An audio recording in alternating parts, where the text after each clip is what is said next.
in celebration of Halloween.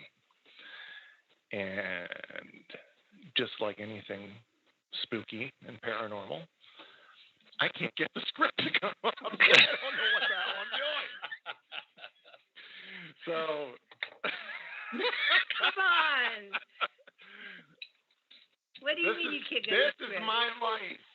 I've been spent the last 10 minutes trying to get my Google account to respond, and it wouldn't let me change my password. I can't do anything, and now I changed my password, and now it's just loading.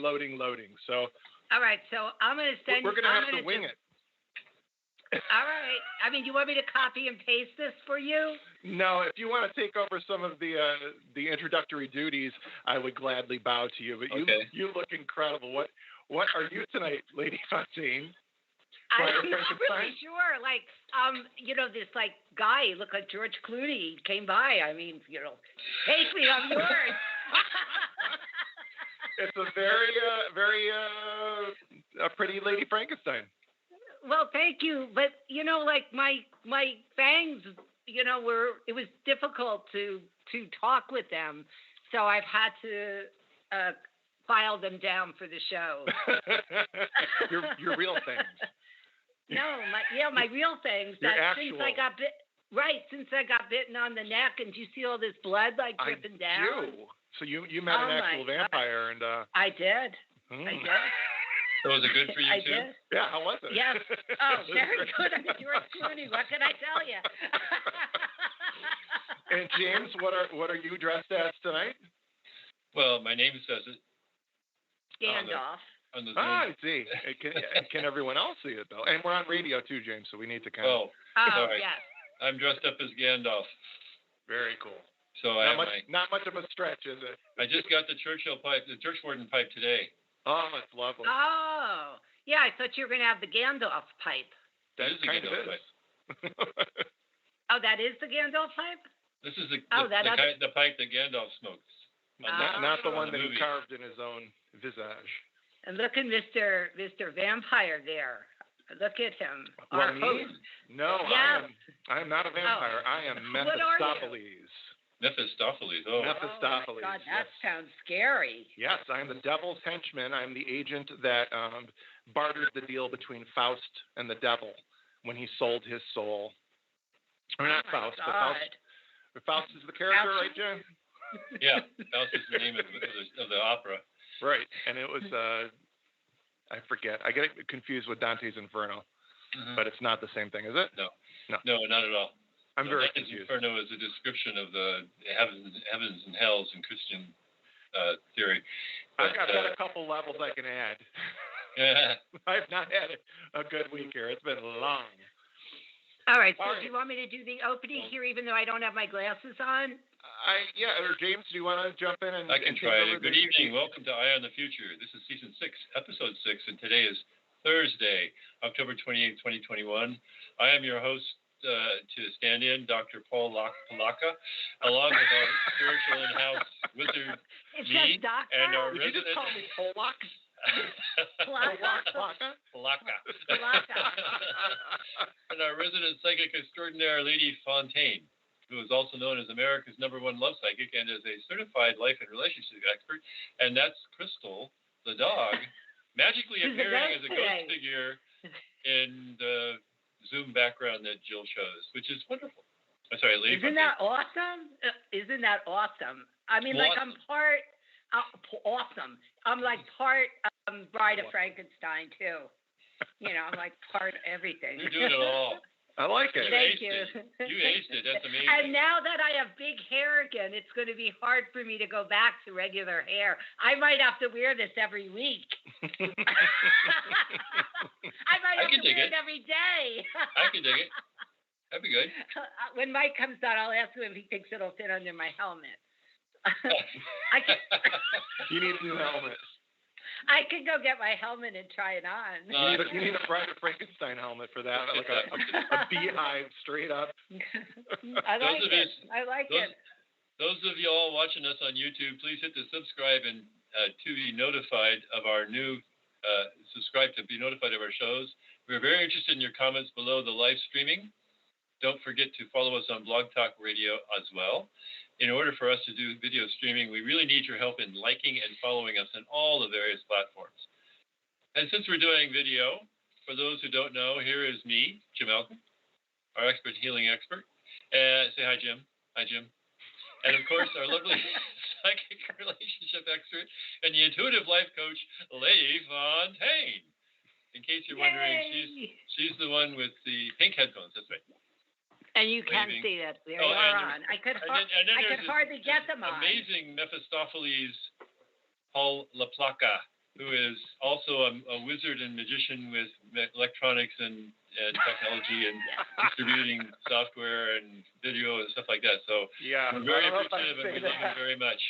And you got a great cape on there too. That's pretty cool.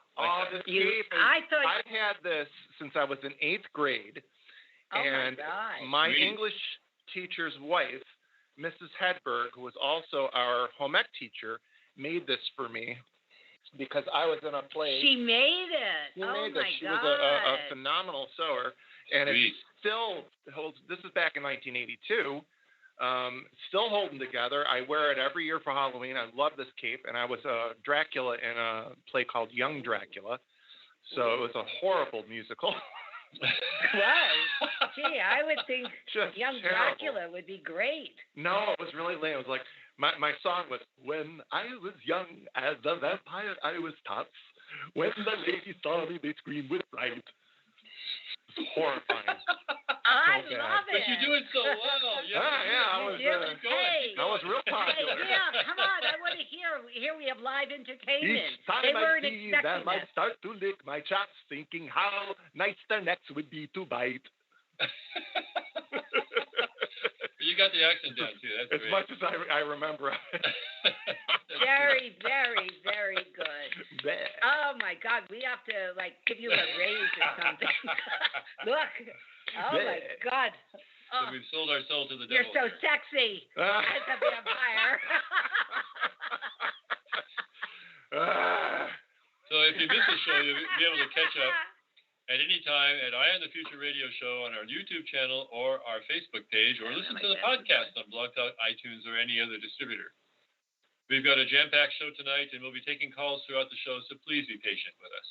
We will do our best to get every caller on the air to answer your questions. If you would like to be on Lady Fontaine's mailing list, please give our screener, Mike, your real email address so we can keep in touch with you. Thank you. Our phone lines are open and our switchboard is lighting up, and we want to hear from you. We will be taking your calls throughout the show at 319-517-6216. That's 319-527-6216. Call us tonight as we slightly detour from our regular shows about love, relationships, healing, and self-improvement to our spooky Halloween special. Our panel tonight consists of Jim and Paul and Lady Fontaine. And make a funny comment. That's all of it. You're supposed to look and go, I'm not sure who they are. See, Paul would have known that's what that note meant. He's smart. Yeah, but I can't even open my Gmail, so something's going on tonight. You're doing great. Oh, thanks.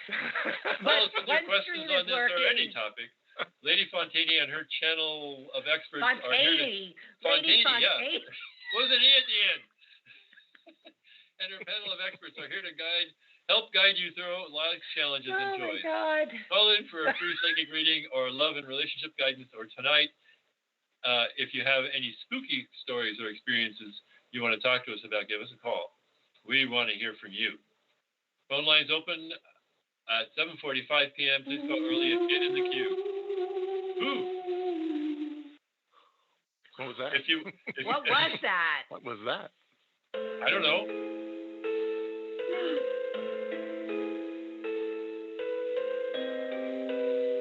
Oh my God.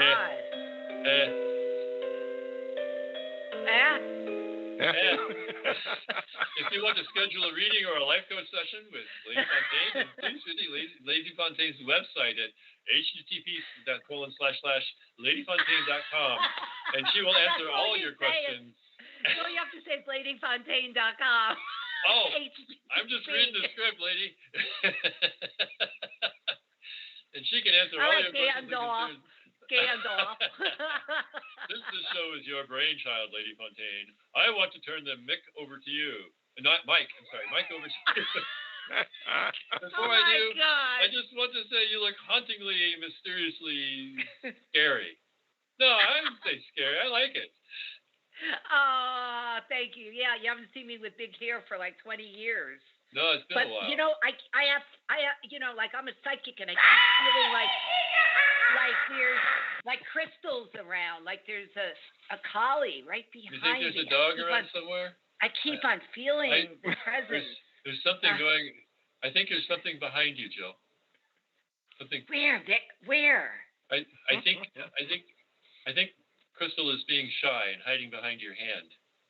Oh my God, Crystal's been dead for like 8 years.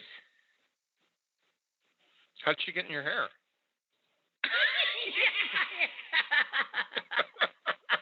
All right, so thank you, Paul, for that nice intro, Gandalf. So I'm flying blind tonight because I can't have all this stuff, hair and your headphones glasses, right? and glasses. So I don't have much of a like I script normally here. do. Okay. Yeah, and save so the tonight's day. topic is On The Paranormal, and there are so many, really popular movies out there right now, and popular, psychic shows and everything that's going on. So my background, being raised Catholic, is I was always told that anyone who talks to the spirits or any of the spirits that are coming through are deceptive, because when you die, you're supposed to go to sleep until Judgment Day, and then everyone gets judged all at the same time, and you can go to heaven or hell. That's what I was taught growing up. So I don't believe that. But what would you say, Jill, and Jim, you've been around enough with some of the experiences with seances and the haunted houses. What's your impression of the spirits you come in contact with? Do you find them to be malicious or benign, or do you find them to be deceptive, like they're pretending to be someone's family member? Do you find any of that kind of stuff going on, or how do you feel interacting with them? Well, I could only recall, then I'm going to let Jim go. I could only recall one time that we had a real demonic influence, and that was at Bridget's house. Remember, in West New York, New Jersey. Other than that, we've had. Wasn't that house in Staten Island? No, not the one with the little boy and the. That was in West New York, New Jersey. Oh, okay. I don't remember where we went. I think it was somewhere in Manhattan. You had a friend. I was thinking about this today. You had a friend that we were going there, and I remember on the way, I think we were in a cab or something. We must have been in New York City. Because we were in the back of a car, I think, and I started telling you all this stuff that I was picking up, and ironically, I hate to even say it, but I think I remember picking up that the brother got killed on a motorcycle. Do you remember that? Oh, yeah, I do, yeah. Yeah, and I picked that up in the car, and I don't remember really many of the details once we got there, if I was just channeling or if there was actually any spirits, but I only remember that one very demonic energy at Bridget's house. Everything else tends to be either residual stuff, or something stuck. So what is residual? What does residual mean? Well, residual means it's some sort, like if you see, some people will see somebody walking through the wall, and in essence, 100 years ago, that could have been a doorway or something like that. So the energy is just continue to do the same routine continuously. And it's residual energy. It's not really a haunting. It's just, for whatever reason, that particular motion or that particular, what's the right word? Behavior, activity. Routine, yeah, okay. was sort of like imprinted in the energy of that building. So you're talking about like a physical manifestation that's repetitive, and it's an apparition or some kind of figure that you see. It's not necessarily the spirit.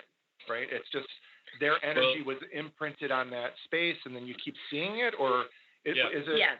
There's a famous story about a man who was digging in a basement in London. I think it was London, and he saw a regiment of Roman soldiers walking through, but they were knee into the ground, and they realized that if they dug down, they would find a road. Wow. That they were walking on. Yeah, it's a famous old story. Were you with me at that house in Staten Island where there was a whole story with the soldiers in that house? I don't think you were with me for that. I don't remember all of it, but I remember walking into certain rooms and seeing soldiers, and then I think, whoever it was started telling me the story there. So, so those are typically residual. I mean, there could be some leftover energies or souls that are stuck, but it depends. It depends, when I'm thinking of that very, very scary, can't even think of the right word, very haunted location in upstate New York, that restaurant. That bar/restaurant that we went to many, many times, that was more than just benign. Right. That was, I felt. You get interactive things going on then. So, Jill, you ask questions and they get answers and things like that. Sorry, go ahead.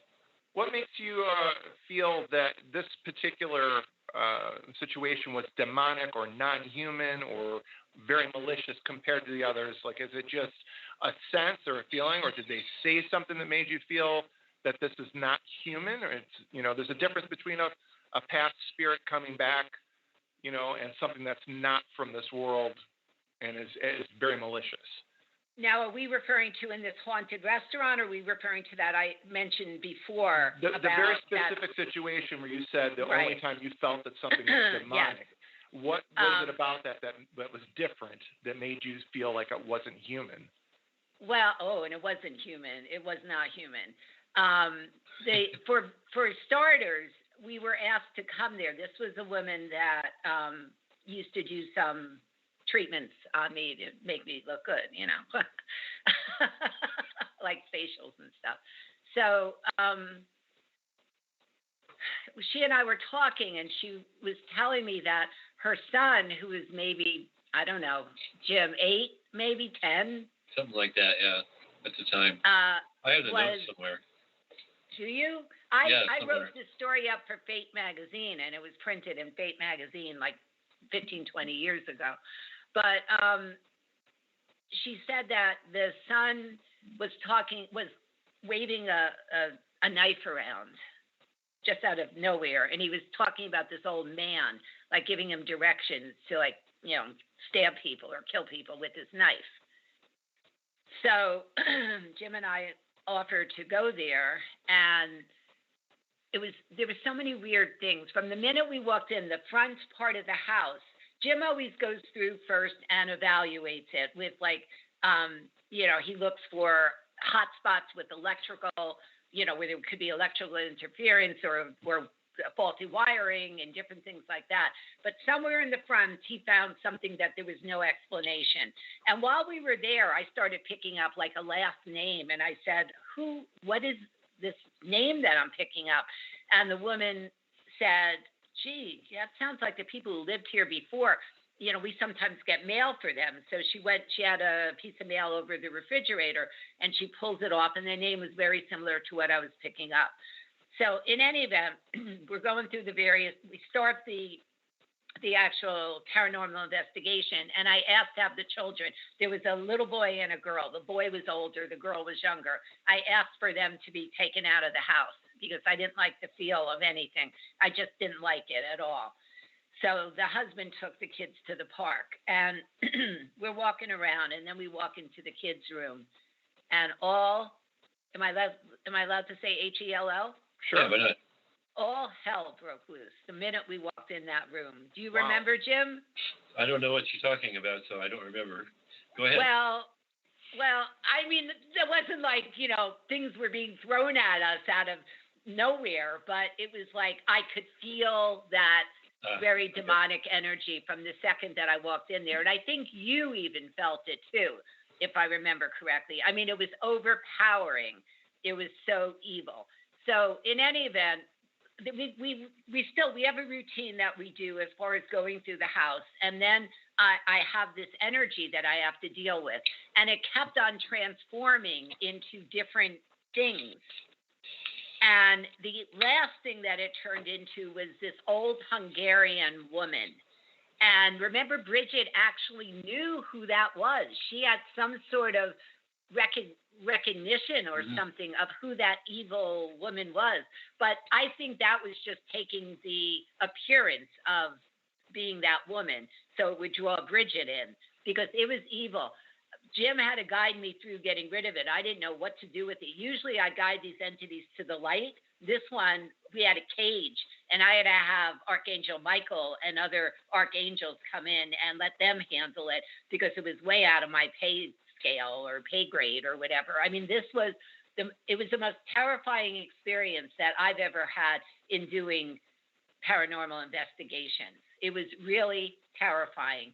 But the irony of everything is, after we finished the whole investigation, we left. And then, the following week when I go in for the facial, Bridget calls me, one or the other. And I said, how are things going? And she says, oh, it's all better. And then she said, the day after you left, she asked her son, do you still see that old man? And he said, no, he left with those people yesterday. So that influence was gone. And to the best of my knowledge, the kid grew up, and had a normal childhood. I hadn't heard anything different. But that was, I don't know if Jim remembers, are you digging up the notes somewhere, Jim? Not now, no. Oh, all right. I don't know where they are right now. Do you have any other recollection of stuff that happened? But it was, for me, terrifying. I kept saying to Jim, I don't know what to do. And he kept on saying, I will walk you through it.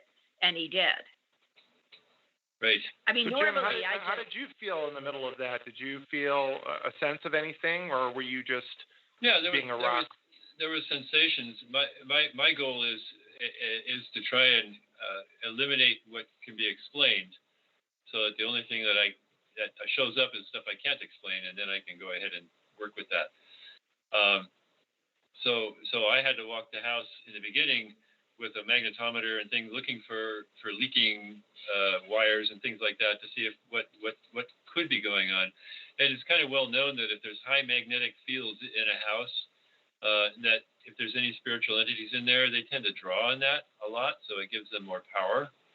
And that's what I kind of sensed was going on here, that this thing was actually drawing on that power and using it as an opportunity to take advantage of the young boy. And not only that, though, but children tend to draw in energy, spirits. Usually they're good, but in this instance, they leak a lot. Kids leak a lot. They just leak chi. They leak energy all over the place. They do. Yeah, and that draws in spirits.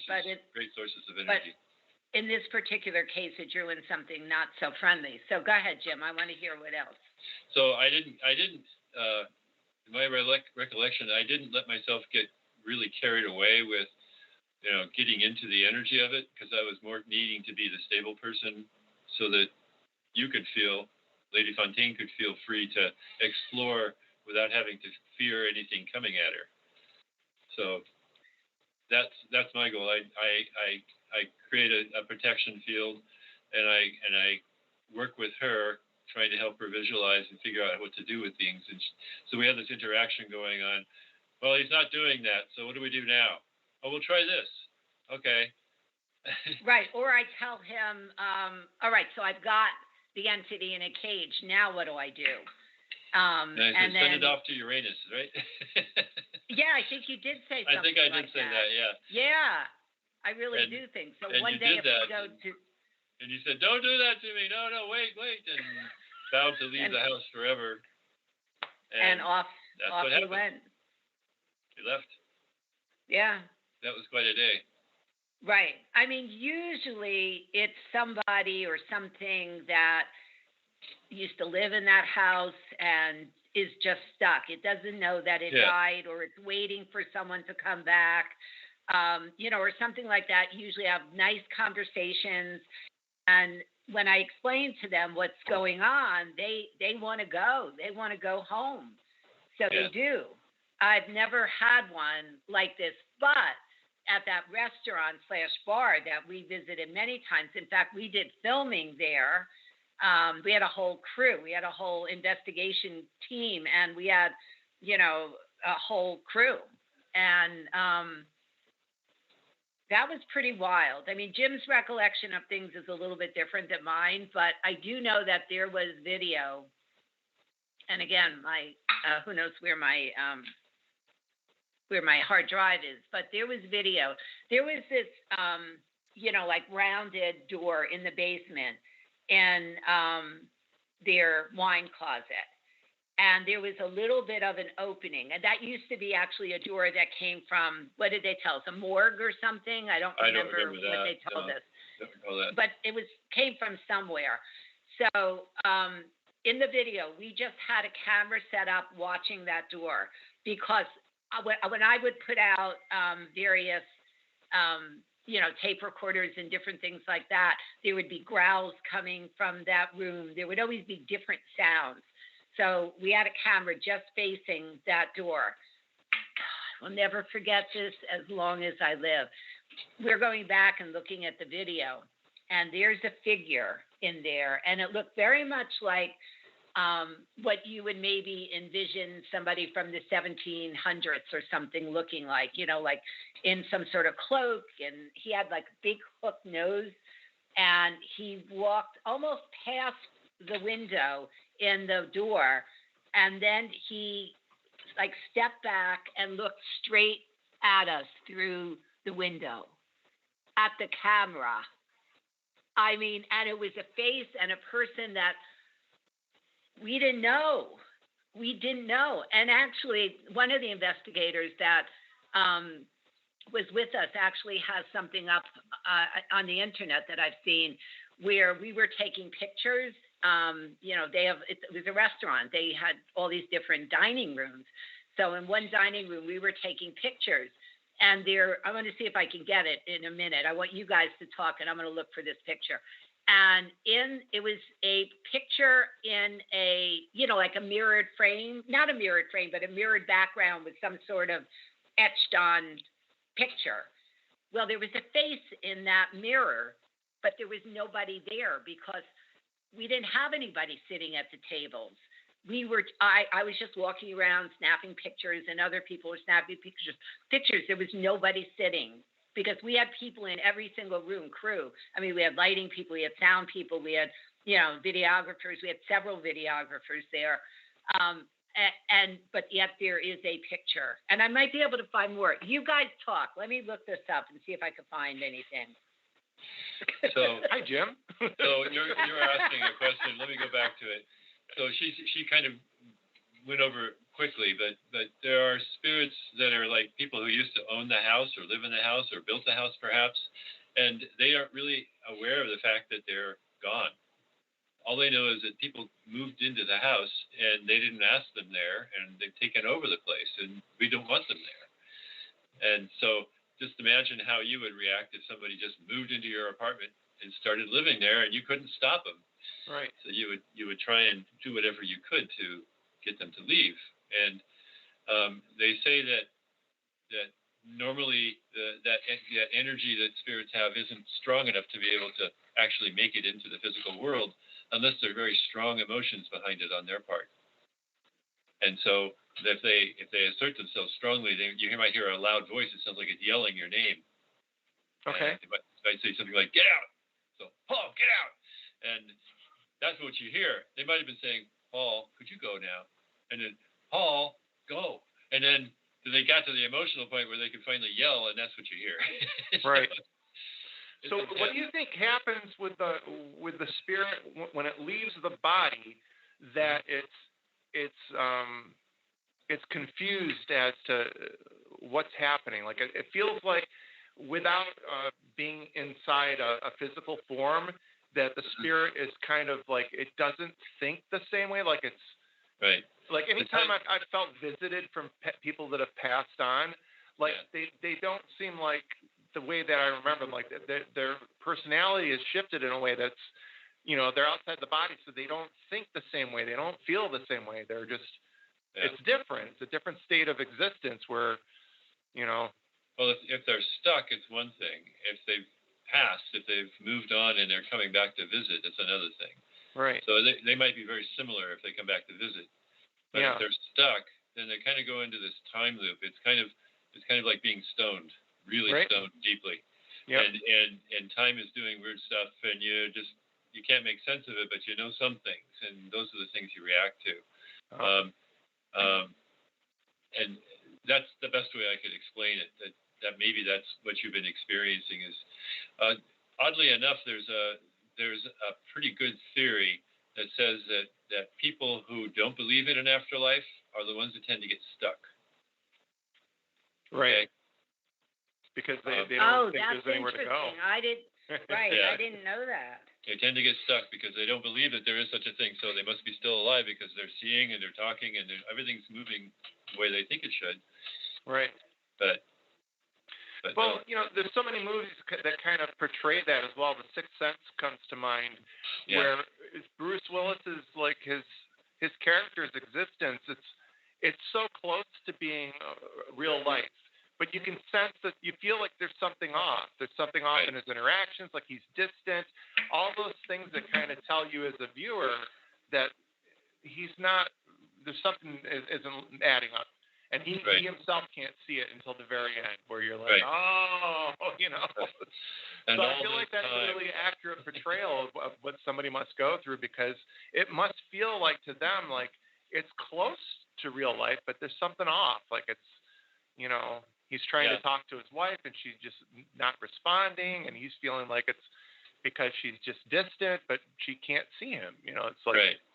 So I feel like that's how it must be for a lot of them, where they feel like they're still there, but it's And time doesn't really make sense as the way it did when you have a physical body. You don't have that heartbeat and that constant tracking going on. Right. It's very nefarious. So you might not remember that yesterday you also told this guy to leave, or this guy was even here. Right. So. Do you know that place, that haunted restaurant closed? It's permanently closed. No kidding. It closed in January of last year. I don't know if it's because of COVID or what, but. What was it called? Smalley's Inn. This is Smalley's. Interesting. I could take a jog past there if I get a motorcycle back soon. Oh yeah, I wonder if something else is there or if it's just closed, and I wonder who owns it now. That would be an interesting question.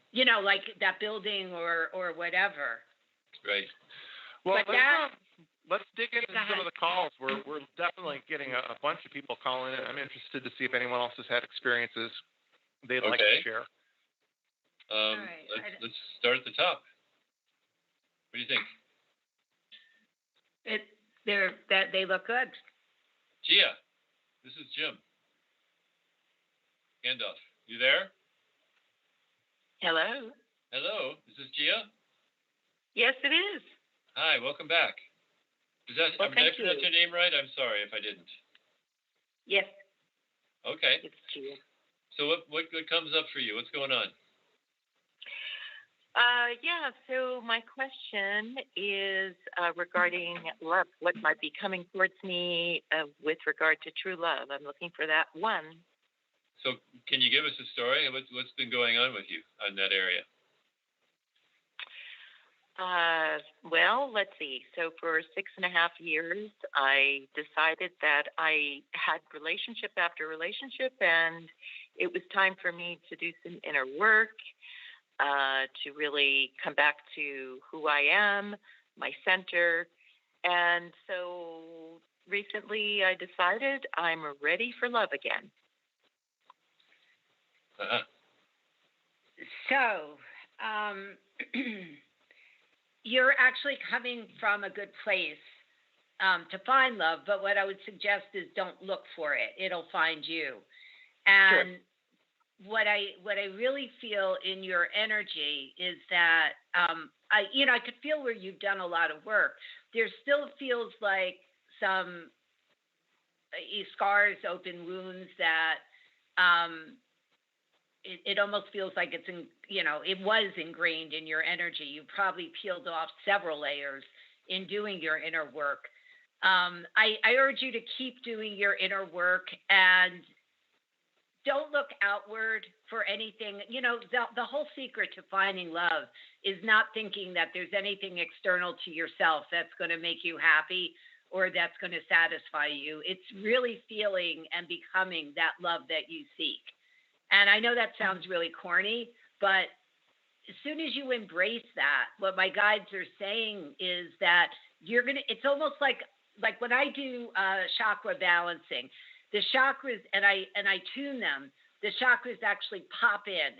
And that's very much what I feel is going to happen to you. When you really get yourself into that place of love, and you're not thinking about having love, you're just love. You're just centering yourself in love. You're going to pop in. I could feel you just sinking in and popping in, and then you're going to draw this guy in. The sooner you do that, the sooner he comes in. You're totally in the driver's seat. This is all in your hands. But to give you an idea of what I think is going to happen here, if you really focus on doing that and not worrying about looking, because looking, you're going to find every wrong person out there. The right one, you're just going to, what my guides are saying, these are the words that my guides are saying, you're going to stumble across him. So I don't know if you're literally going to stumble. Are you klutzy in a way? Like, would you really stumble over somebody? No. Okay. So that could just mean that you're going to, when you're least expecting it, meet this guy. Now, the months that jump out at me in a real spectacular way are February of next year. I feel it again in August of next year. September feels really good for you, and then December of next year. So any of those months can be the time that you would meet this person. The other thing I want to ask you is, do you have any trips planned? I know with COVID and, restrictions and lockdowns and everything, it's a little bit difficult. But do you have any trips? Because I see what feels to me to be travel for you, and it feels to me like, again, chance meeting is what my guides are saying. Chance meeting, somewhere where you're going to run into this guy. To tell you a little bit about this guy, I do feel he's coming through in a very grounded way, a very, very grounded way. So I would say he's very grounded. He feels like he's, I'm hearing the word successful, so I'm sure he's, financially and career-wise pretty established. I get the feel that he has something to do. To me, it feels like he's an attorney or something to do with law or something. But he feels very, it feels like a white collar. It doesn't feel like, like he's even like, not even like a detective or anything. It feels it feels like an attorney type position that he has. Yes. But he's, I could feel very much heart of gold. He feels very in tuned and centered and grounded. And there's something about, I don't know if he's involved with, because I keep on seeing a pagoda. So I don't know if he's drawn towards Eastern travel, or if you're going to be going there, or if it's something to do with like Buddhist or Hinduism, or maybe that's just the architecture that he loves. And, outside you'll have a beautiful home with the pool and a pagoda or something. I'm not really sure how it's going to play out, but somehow that's going to be important. Do you have, around you and around him, I keep on seeing that looks like a terrier. Do you have a dog, a terrier, small dog? I do not. No. You do I don't not. have a terrier. Okay. He may, or that may be a dog that you end up getting. To me, it looks like it's a beigeish dog, or a sandy colored dog, maybe even ginger color.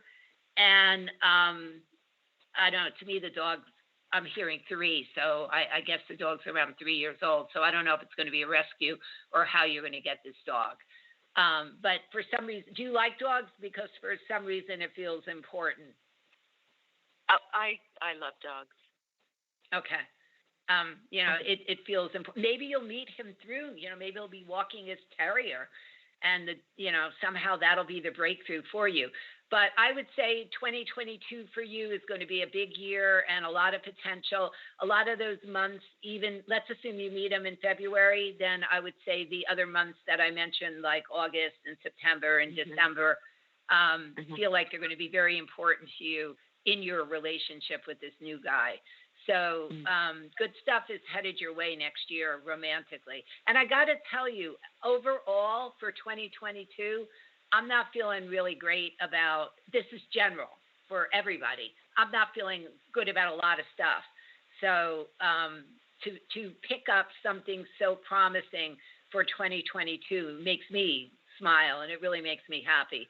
So I wish you a lot of luck with this. I think it's going to work out great for you. But I want you to keep doing your work, and I want you not to really focus on anybody external or want them or chase after anybody. Just let it happen. Just be centered, feel that love yourself, do inner work where you're really supporting and being there for yourself. Define your boundaries very, very carefully, and you're going to draw on this guy. And he's like, on a scale of 1 to 10, I mean, he's the whole package. He's a solid 9 to a 10. I mean, he's a catch. He really is. Do you pick up any kind of astrological influence with him? Do you mean what sign is he? His sign. Yeah. Mm-hmm. Right now, 2 signs are coming to me. One is Pisces and one is Aquarius. And again, I don't know that he could have one of those rising signs too. I don't know, but both of those jump out at me. Does that have any special meaning to you? I was just curious. I'm a lover of astrology, so I just thought I would ask. But I'm getting February very strongly as well. So it's interesting that you should pick up that February. It's the first date that you told me about. February. Yeah. And I resonate with that completely. By the way, I'm not psychic, and I picked up on Pisces too. So there you go. Oh, isn't that interesting? What sign are you, Gia? What sign are you? Cancer. Oh, okay. So, Jim, what's compatible with her? What signs? The signs of the ones in trine. Just have to remember what they are. Scorpio and Pisces. Scorpio and Pisces. Oh, it's Pisces. Yeah, and both of us, Jim and I, both picked up Pisces. Mm-hmm. So you've got it made. So you got to call us back when you meet this guy. Absolutely. And where are you? Yeah. Where are you located? What part of the country? California. Oh, well, we're going to be going to a California wedding, Jim. Oh, we are? Paul.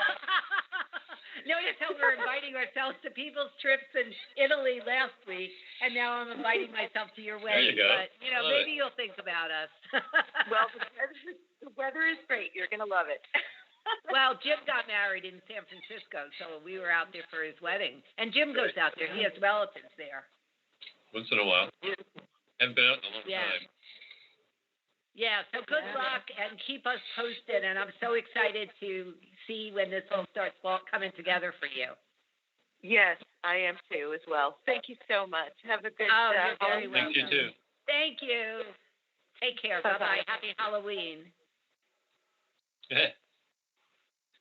Pisces, you really picked that up? Yeah, I really did. We'll take another call. I was sitting here and I was going, what would I pick? And the name Pisces came in. I said, oh, she'll never pick that. And boom. Oh, okay. And bingo. Pisces it is. Yay. So another call? Yep. Let's take another call. We've got and then Mary. We'll talk. We got Mary here. Mary. Okay. Mary, yes, got it. Hi, Mary. Hi. Welcome to the show. Thank you. I'm calling from Florida, and I wanted to ask you if you see any changes as far as what I'm paying for rent. There may be a new contract possibly in December. It could be month to month or yearly. I don't know yet. And my finances are just barely holding for what I am paying, and the rents have increased in the area tremendously. I just wanted to see if you think it'll remain the same. I don't feel it'll remain the same, but I'm not expecting like a 30% increase or anything like that. And I actually feel, let's assume it was a 10% increase and, that was too much for you, that there is some room for negotiations. But it does not, and I repeat, it does not feel like it's going to be a big increase to me. It doesn't. So, but even if they come back to you at, some outrageous amount, talk to them. And I do feel they would be flexible. Do you live in a private home or are you in a complex? On apartment. It's a complex. I've been here a very long time, and so they would be flexible with you. I don't feel the risk of you losing your home or being thrown out or, not being able to afford it or anything. So, and it, could be a very marginal. I mean, it does not feel to me to be a big increase. Though I feel the value of the place that you're living at is probably worth 2 or 3 times what you're paying. I mean, it does feel like you're at the very low end, the very, very low end. But they're not going to raise you that much. They're not. Good. And right now I have a partner. Do you think that will remain the same as far as going into the new year? Can you give me the partner's first name? Give you the initial M, if that's okay.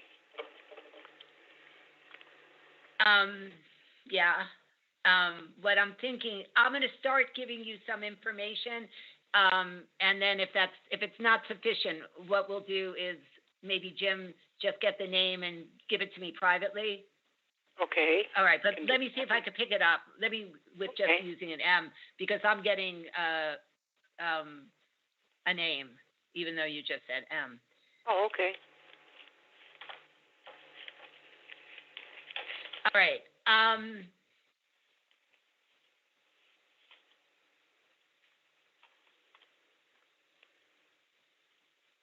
All right. So, Jim, would you go get the name? Would you mind? No. And I'm curious.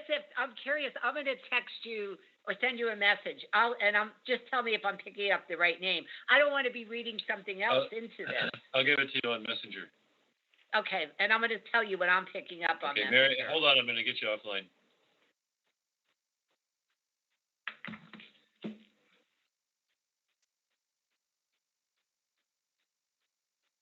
All right, so in the meantime, we're just waiting for them to come back on the air. And Jim's going to give me the name privately so nobody else hears it. And I'll see if I was picking up on the right person or not.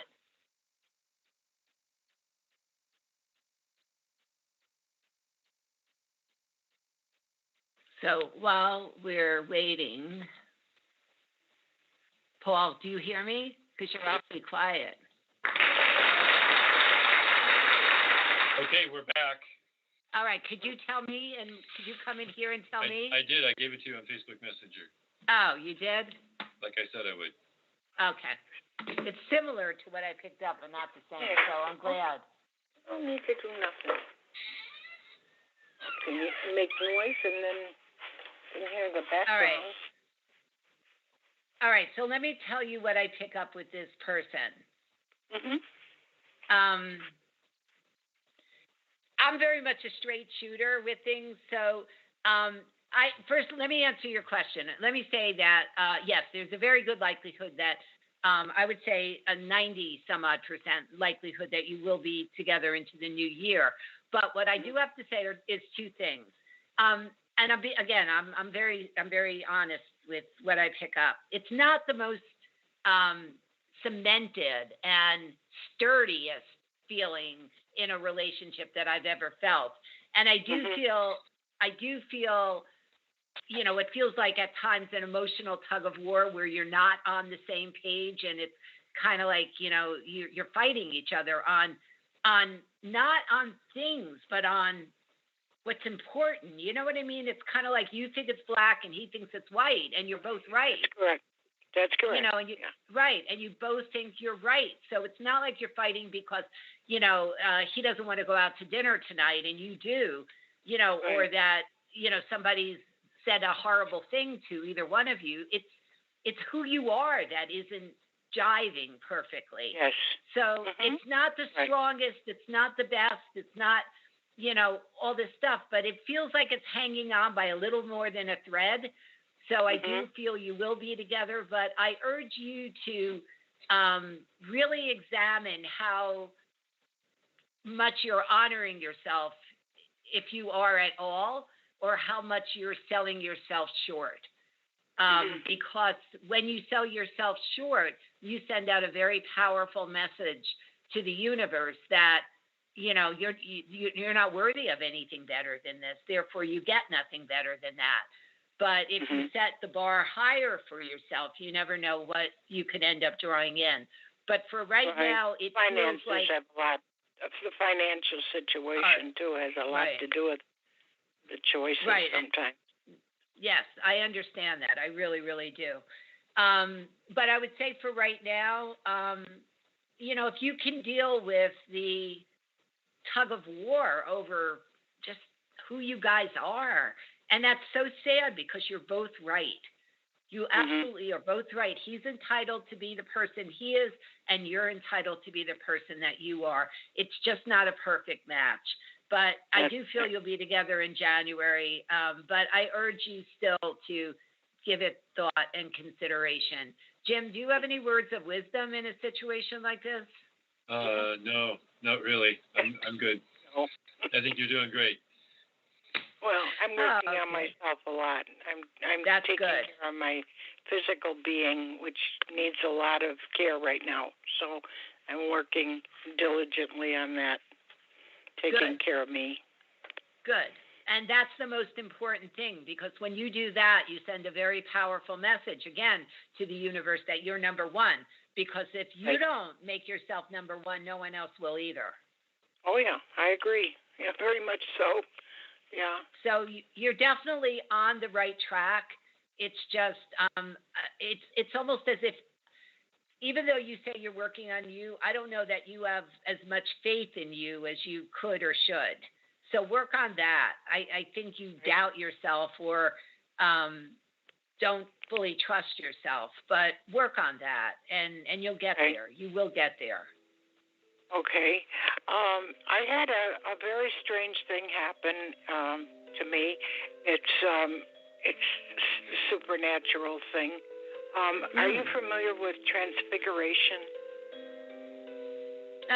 Where they change forms? Yeah, change forms. Yes. Okay. This only happened one time, and it was very frightening. My aunt, who was in spirit, a number of years ago, when she was still on the earth plane, she was leaving my home and going back to her hometown. And she reached over. I was sitting in the back seat of the car, and she was up in front with my uncle. And she went to take my hand and went to say something. And just as she took my hand, her face changed. And all I saw was a very ugly, witch-like face. And I froze, and it was so incredibly scary. I didn't want to tell her. I never told her because I didn't want to frighten her. But a few months after that, her sister, which is my mother, had a near-fatal stroke. And I took care of her for 2 years. And I'm wondering if that was like a foreboding message, and that's what was coming through, or because my aunt was also involved with supernatural and all that, if that was something that came through from her spirit alone, or something came through her. I don't feel that it was more a sign or anything of what ultimately happened with your mom. I'm feeling this is more something with her. I have to say that when you said it, I had the chills through and through. which showed me that it was something very authentic that came through. And there was something, I still have the chills even talking about it. I still feel there's some sort of message in this for you. So what I want to ask you is, how did that make you feel when you saw that witch? Very frightened. Very frightened. I didn't know if maybe she was possessed of some evil spirit. That was my first thought. That truly was my first thought. Something had gotten to her because she had a lot of emotional upheaval in her life, and her moods would swing quite a bit. And we were very close. I loved her dearly, but she really could go off sometimes and really be difficult. And I don't know that spirit was, or that entity was with her all the time, but I do feel it had an influence on her from time to time. And when you're in that chaotic of energy and emotions, you can draw in a lot of negativity. You can. But this honestly feels tied into her background somehow. It's almost like she was channeling some ancestor or some related influence in some way, shape, or form. Where is your family from? Well, my background is English and German, and we in our family, a lot of the family members were psychic. She was very psychic. My mother was. My cousin was. And she used to do tea leaf readings and things, and she was very psychic. She couldn't read for me, but she could read for other people, and she was very deep. She had a very deep personality, and we understood each other very much because we had a depth that even her close family members did not understand. But I have never seen that before, and hopefully never see anything like that again, because I could not figure it out. No, it's scary to me. I'm going to have to do a cleansing after this show because I'm picking it up. Jim, do you have any thoughts on this? I'm thinking it's either what you say. It's either she's revealed some kind of influence that she's had that has impacted her. Or it could have been that they were passing through something at the moment. What do you mean passing through? Who was passing through? There are spirits everywhere. I didn't know if you meant her aunt or the spirit. They were passing through some kind of spiritual influence at the moment. Now, there was a message. There was a message for her. I keep on getting that. Yeah. That very strong. There was a message in that. And it doesn't feel like it's tied into her mother. It feels like it's tied into her. That's what I'm feeling. And remember that Mary comes from a long line of psychics. Right. So Mary is truly a psychic as well. Yeah, I've got some intuitions and things. So what do you think? That was your moment. What do you think? I've been in the spiritual realm, but even a lot of the people that I know in my large circle of meeting people in the supernatural realm, they could not really give me much of an answer either. So it was just one of those things that came through, and I said, I don't know what it is, but I don't ever want to see it again. Right. That's all I could think of. But I was just ice cold. I was dumbfounded, and I figured that it's best I don't tell her because I would make her too scared. I agree. I'm going to share with you and the audience and Jim. I don't know if I ever told you this or not, but at Paul. Hi, Paul. You're very quiet today, Paul. But one time, Louis, my ex-husband, and I, we were in the lower level of the house, where we used to have the parties and everything. So we were down there. I don't remember what we were doing down there, but we were down there. And then all of a sudden, he was in the bathroom doing something, and I walk in, and he goes, "What is all that stuff on you?" And he starts, he goes, "You have black stuff all over you." I'm looking in the mirror. There's nothing on me. There is nothing on me. And he's like, what? And he's like this, it's all over me. And I'm looking in the mirror, there's nothing there. There's nothing there. But that freaked me out. What Sure. did he see on me? Oh Yeah. my God, that really freaked me out for a long, long time. But Good so drug. I've experienced, he didn't even drink. No. Oh But no! Imagine if that you did. really, that was good, Mary. That was good. My partner one time come in and he said, "What's wrong with your eyes? Oh my God, what's wrong with your eyes?" And he exaggerates everything. And I'm like, I don't know, what's wrong with my eyes? And I run and look in the mirror, and I don't know, they were kind of real red or something. I wear contacts, something that got red. But I was so scared, I didn't even want to look in the mirror. I didn't know what he was seeing. But it wasn't. But was it a natural phenomenon? No, it wasn't anything. Okay. That extreme. It's just that he just overreacted a bit. Right.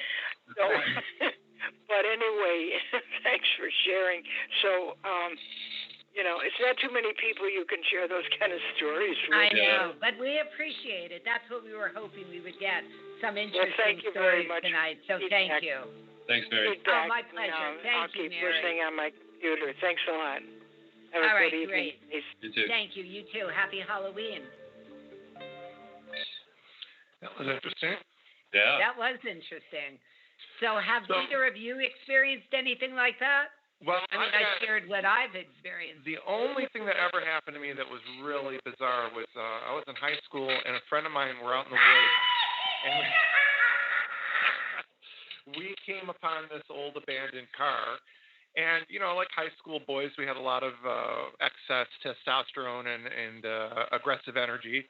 So my idea was, hey, this is an old car. This is abandoned. It's well past any road. We had no idea how it got there.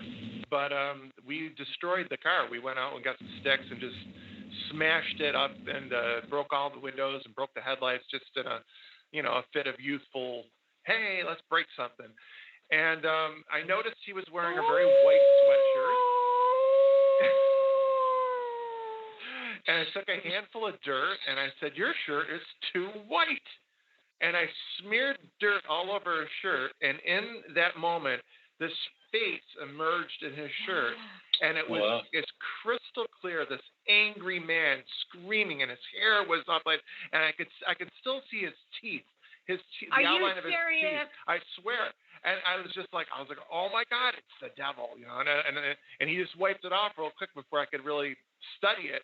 But it freaked me out so bad because What do you mean he wiped it off? He knew it was there? Yeah, he looked down and saw it, and he just really quickly just brushed it off.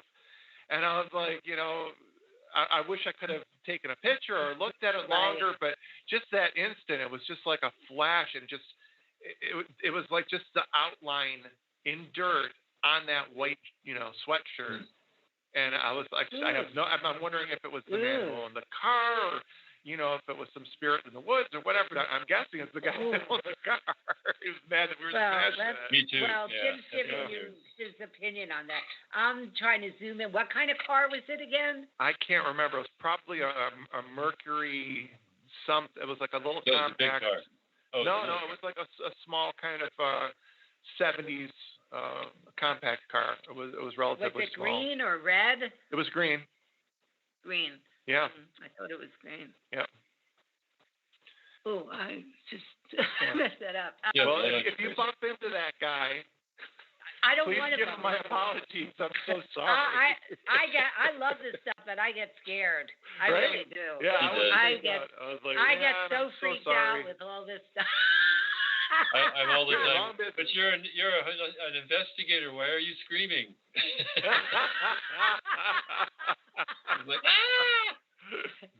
But okay, so one time when we were at that Smalley's Inn, the basement. Oh my God. Was that basement haunted? Oh my God. So I said, look, this is a business. And we got there early. So I said, we can't stay up here and bother them. We have to go meet down in the basement and develop our strategy. Nobody listened to me, and they were all upstairs eating and stuff like that. But Jim, when I came back down, you were there. Remember, I borrowed from the firehouse. What is it called again? A fleur, right? Right. So I borrowed from the fireman. Ambient infrared camera, so that you can see heat coming from a source. So I'm walking by there, and Jim's going, Jill, and I go, what? And he goes, there's a handprint on the wall. Do you remember that? Yeah. There was an actual handprint on the wall, and nobody was down there but Jim at that point, right? Yeah. Do you remember what happened? Had to keep their hand on the wall for quite a while to get that kind of a heat print onto the wall. Yeah, I remember that. I don't really remember exactly what happened from that point on, but what I do remember is that I was downstairs by myself for a while, just, futzing around doing whatever I was doing.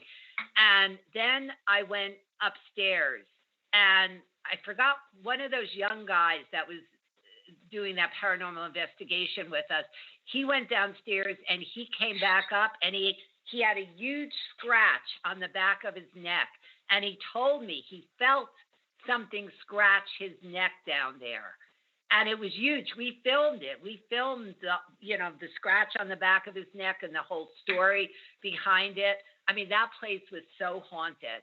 It was and it was evil. It was evil. So what was the story behind it? Did you ever discover what the history was? There was a lot of different stories. Yeah, it's a very old. I'm looking it was a very old place that had been around for a very long time.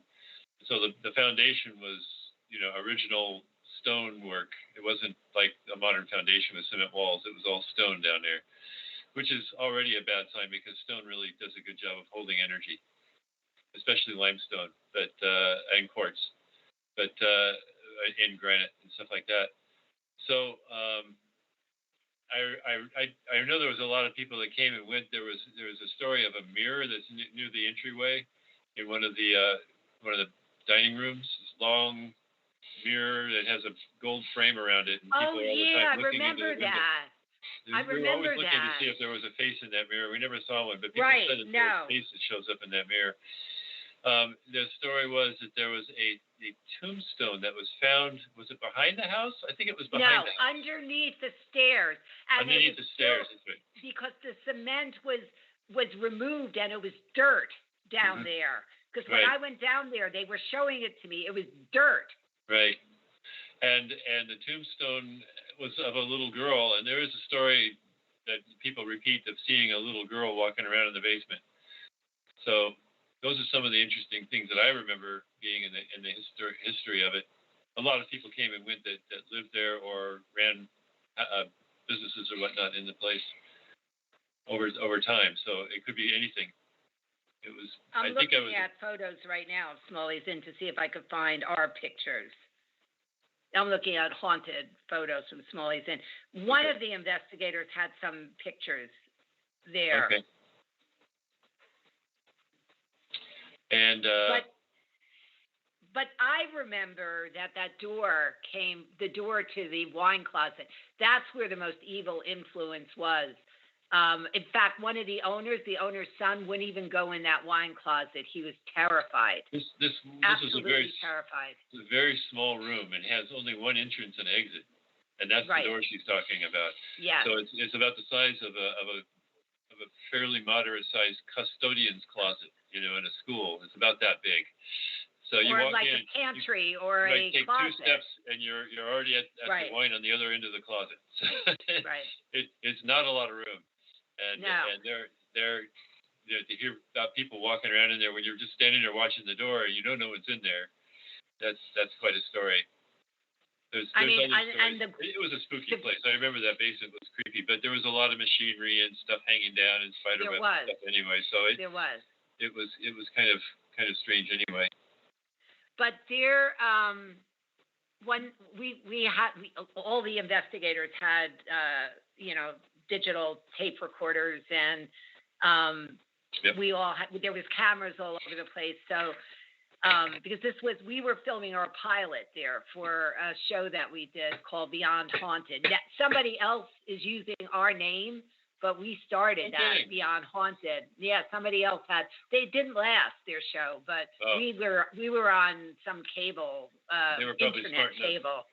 They were probably smart enough to copyright the name, so we can't. I don't think they ever did. I don't think they ever. But but they always trace back to who was using it first, and we were, because I just looked up our Facebook page from 15 years ago. It's Beyond Haunted. It's still there. It's still there. It's still there. Talking about Smallies. Yep. Does it have any pictures? It didn't have any pictures. I didn't see any. Go look on Facebook and see if you want. But because I want to tell two stories about what went on there. So this was before we actually started the investigation. A couple of the investigators were in the bar area, and they were using a magnetometer to communicate with an entity. And after a while, they said, Jill, you've got to come over here. There's this entity who wants to leave, and it doesn't like it here. So I go over, and I'm like rolling my eyes thinking, what are they up to? I mean, it's not like I'm doing it, like they don't, like I needed to see what was going on. I'm thinking they're overreacting, that it's some other influence in the bar that's causing these fights. So in any event, I go over there and I'm starting to talk and communicate, and it's doing the same thing. It goes all the way down to 0. I ask it questions, and if it was like, moderate, it would go halfway. And then when I would say something that it really had a strong response to, like a yes or no question, it would go spike all the way up. And if I was quiet for 5 minutes, it would not move. And then when I was doing, having a dialogue, it would be moving. Then it would stop. So in any event, I was asking it because there was this one guy, and I don't remember. Do you remember the story, Jim, about this young African-American guy that was like hung or something? His name was George something. He was hung like a block away. There was a whole story about this guy. I vaguely remember. I remember thinking about where that tree must have been that he was hung from. Yeah. Right. That's all I remember. Yeah, I don't remember the exact story behind it. But in any event, I asked him if he was that person, and I got a very positive answer. And then I asked it in about 10 different ways to validate that it was that person, and he definitely said that he was. So then, and I'm actually having this conversation. It's all videotaped, and I'm saying, do you want me to help you leave here? And it was definitely a positive. So bottom line is, I start guiding this entity to the light, and I don't remember he's been in this location for like 300 years, and there's a whole history in this town. So there was something holding him there, but yet eventually he was ready to leave. So he leaves. He's gone. I'm no longer, the magnetometer isn't moving anymore. So when we played it back on video or audio, there was an EVP right when I led him to the light. An EVP is an electronic voice phenomenon. It's a recording that you don't necessarily hear in the room at the moment that it was made, but it comes up on a recording. Carry on. Okay, thank you. And when we're playing it back, as I'm guiding, I'm saying it's safe, it's okay, just go towards the light. And then he disappears into the light, and there's a whisper, and the whisper on the audio said, "I'm home, Jesus." Like Jesus, like, oh my God, I'm home, Jesus. Like he saw Jesus standing in front of him, and you could hear him whispering, "I'm home." That was like the most profound thing, because I guide spirits all the time, but that one went and experienced whatever they experienced when they hit their destination, and the gratitude, and it was soft, and it was gentle, and it was grateful, and it was just a most beautiful thing. And here's this guy that was hung because of some crime he didn't commit. It was this whole story in this town about this guy, and he finally made it back home. And that was beautiful. I was looking for that EVP today, and I wasn't able to find it, but at some point I will, and we'll play it. But that was a beautiful, beautiful experience. And then there was one other one that wasn't also beautiful. We were down in the basement, the whole crew. We had the videographers, and again, we had maybe 3 or 4 videographers in that particular shoot. So we had videographers down there. We had everything set up, and something spooked us. I don't remember what it was. And we all started running and screaming, running up the stairs in the basement, because this was like almost our first experience in this very haunted place. And when we play back the audio, what we hear on there is this cackle, this really cackly kind of laugh. And then it's mumbling and saying something over us talking and screaming. It's going, and saying something that we couldn't even make out. But it was terrifying.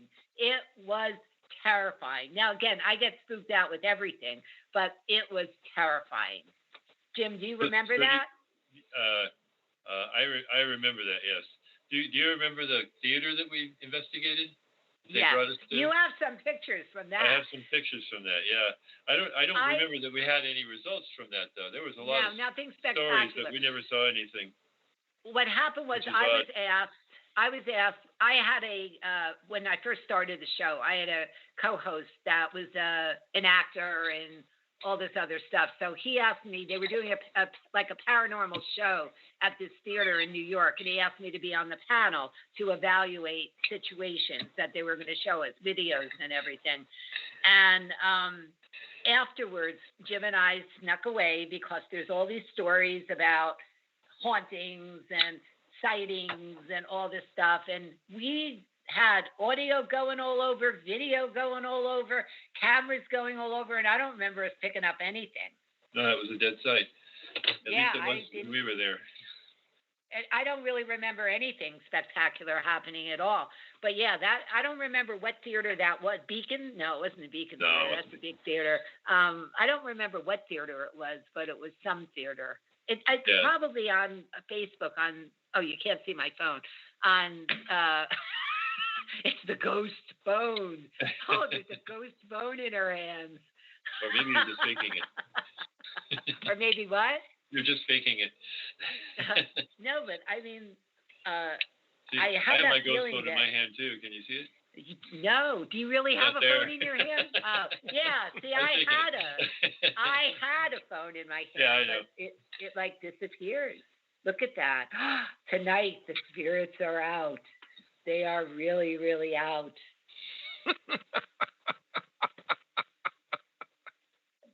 Tell the people on radio what happened. The people who don't see what's Lady going Fontaine on. disappeared, and her ghost dog is taking her place. Oh, Crystal. Crystal. Listen, we should really take some calls here. We've got a lot of people waiting in queue here. Let's and we've go. only got 45 minutes left. Let's go. Let's go. Who's next? Let's talk to Karen. Okay. Hi, Karen. How you doing? Hi. Thank you so much. I've been enjoying the show. Oh, I hope so. Thank you. Yeah. Wish I could have experiences like that to share with you. Oh, so do we. Yes, so do we is right. Yeah. But what do you have to share with us? Yeah, tell us your story. What's going on? Oh, I'm in the worst situation of my life, and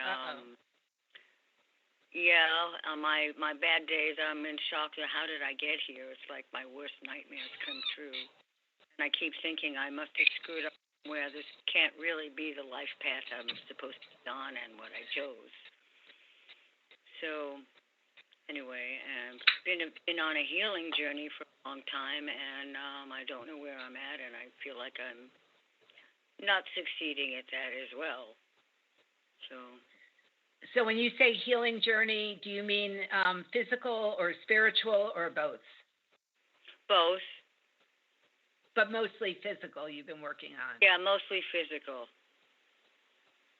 Started with the I think that's part of the problem. I do feel, the physical manifestations are always, Jim could probably speak to this better than me, but are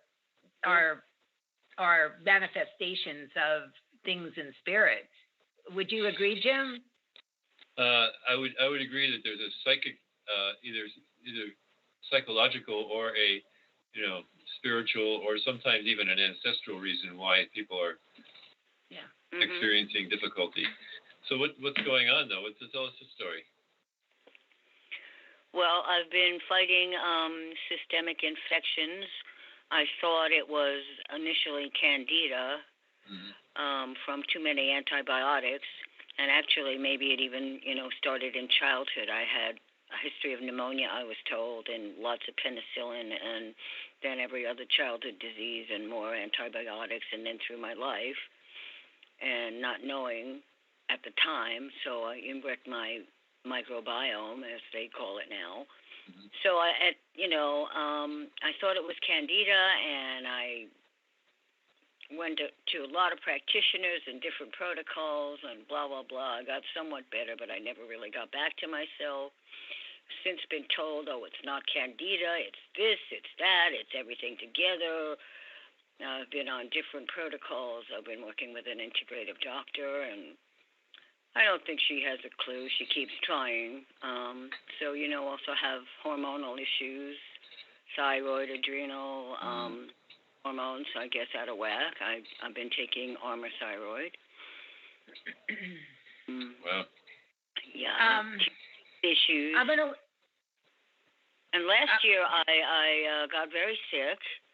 I don't think it was COVID because it affected my digestive system. I was throwing up and nauseous. I couldn't keep food down for a while. I was dizzy. And I finally came out of that. I had stopped taking the thyroid medication while I was on it, and then I had the brilliant idea, well, when I got better, maybe I don't need it. Let's challenge the body to heal the thyroid, and I think that was a big mistake, and I think I really went downhill from there, not having the thyroid support at that time. And maybe it has nothing to do with this, but I developed symptoms and then ultimately found out I have an arterial blockage in one of my legs. I have cardiovascular issues, and I've been on a healthy diet and everything for a long time, and my blood test results are usually good. It always says below average risk. I do have a somewhat high LDL level, which is the bad cholesterol, blah, blah, blah, but not as bad as some people, or anyway, I don't understand where this came from or what's happening. Part of me thought it was a psychic attack. That's another story. I don't know if that's possible or if that's too crazy. But all in all, I don't know what's going on. I'm to heal this and move on with my life. Well, I'm going to let Jim hit on some of the help now. You don't want me to? You want me to do psychic stuff I think first? she's looking for the deeper reason why this is going on. If you can give her some hints. Yeah. When it's funny, when you said psychic attack, right before that, what was going on in my head was this inner battle going on inside of you. And I do feel it is an inner battle of some sorts.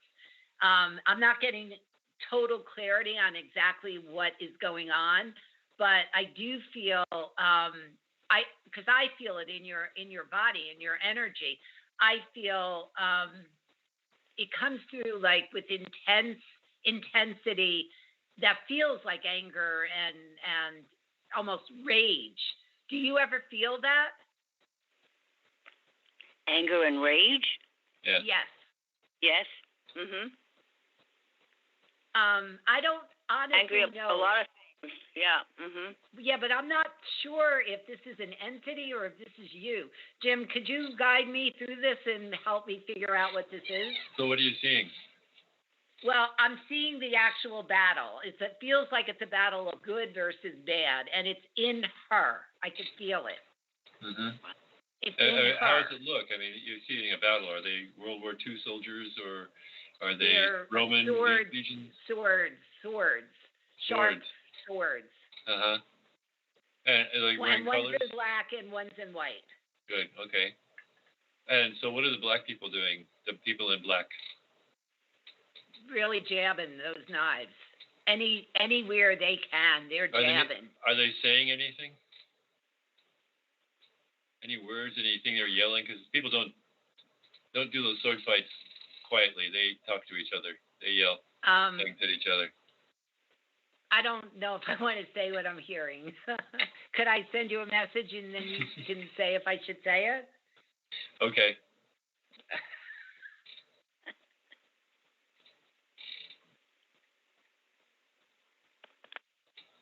It's coming through now. Oh. I think that's reasonable. Are you because sure? It's the real message. Don't be, that's the message she needs to hear. You say it. I can't say it. Okay. So this is a battle to the death for the people that are dressed in black.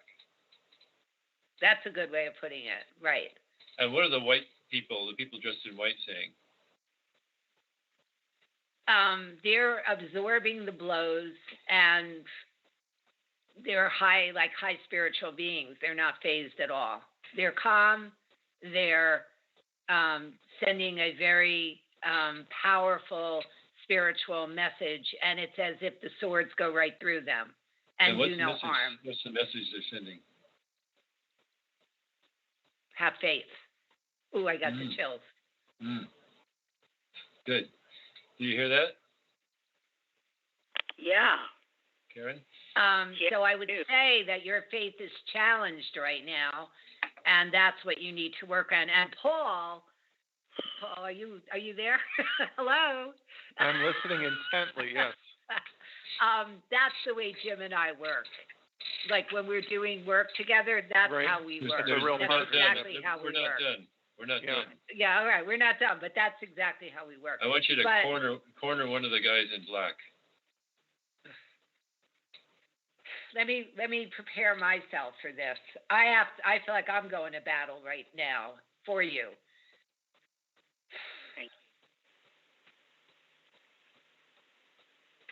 Yeah, they're throwing around insults like I can't get them and I'm a weakling and there's no way I could beat them. You just want to talk to them. You're not going to struggle with them. You're not their enemy. You just want to talk to them.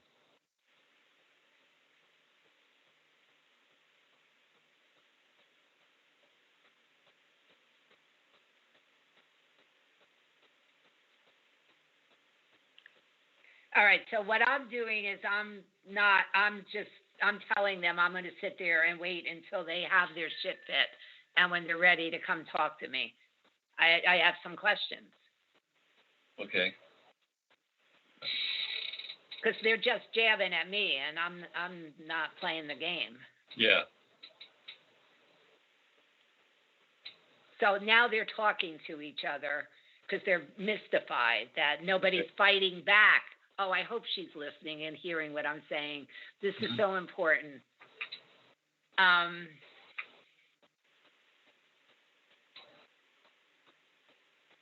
right, so one of them is approaching me and calling me not nice names.